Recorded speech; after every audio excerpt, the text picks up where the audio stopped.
don't want a job. I want to contribute. I want to do something. And then, poor girl, my wife. Then I sat her down and I said, I've got an idea. Can you give me? Because she was, she works. Yeah, I said, can you give me a few months? I just need to, I told her what it was. It was the birth of assertive marketing. And it was. I said, I just think there's a niche here. I just think, and then the niche was that, working with CTech, working with 3hour.com, and working with Electronic, people like that. In those days, they didn't have a marketing budget. So I used to use that freelancers, to do a website or to do a brochure or whatever, right? Mind you, in between this time, I'd worked with a digital agency, cold calling for them. And I learned a lot. I learned a lot from those guys, and because a friend of mine, he'd been in the industry for years. And I learned a lot about how an agency works, right? But then I put it together. I said, there's a niche here. There's a lot of family businesses, small manufacturers who, one, cannot hire a marketing manager. And two, if they do, they don't have a budget. Yeah. Or they're just doing it themselves. Yeah, and they're time poor. That's the thing, isn't it? Absolutely. And with anyone knows, right? When you are busy and you're trying to get something done, you can't think. If you go, no, I know I need to do this marketing stuff, but then you get caught and then you go, you can't do it, right? So I thought, if I can get into that smaller business, and give them good marketing, right? But it's affordable.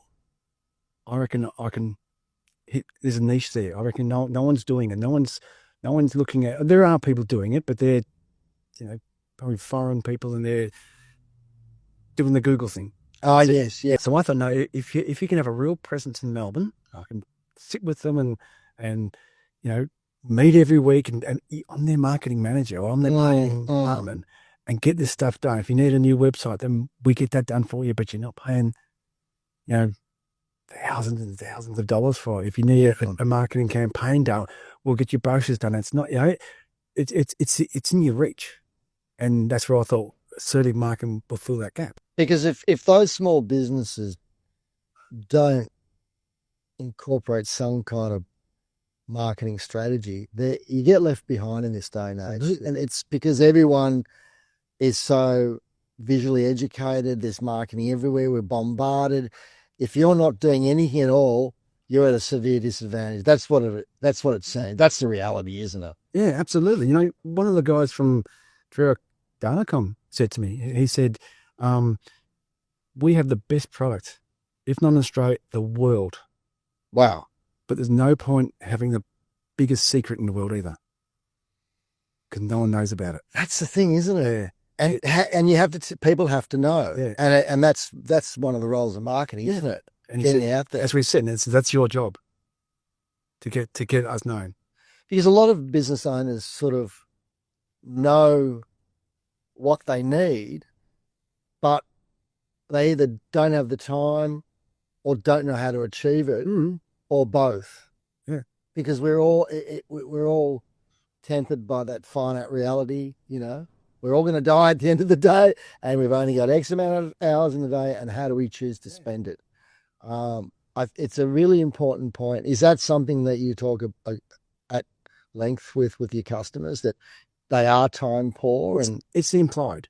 Yeah. It's implied. Before I even sit with them or talk to them on the phone, they know. Mm-hmm. They know this is what they can't do, but just not enough hours in their life. So that sort of comes with that agreement that, I'm going to clear that for you. Yeah. And I'm going to do it really well, and that's something else you couldn't do.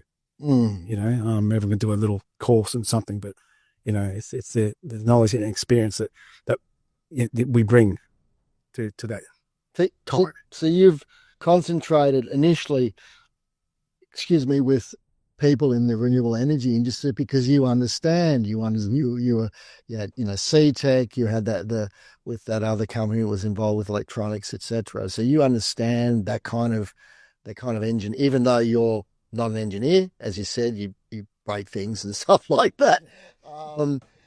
But you understand how their mindset works, and you also understand business and marketing. So it sounds like it was a natural fit for you to actually start the business in the first place. I think so. I wouldn't have done it otherwise. Yeah. I just felt there's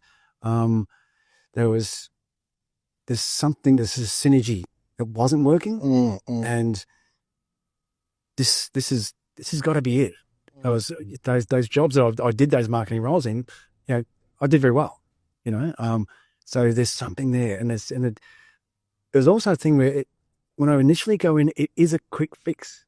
I can go in and go, okay, let's get this done, and have the plan, Right, and then action it. right. Where it's not like, what do we want to do? It's like Okay. it's I know exactly what to do, So I'm just coming in and all right, day one, we're going, let's go, and that's great because they don't have time to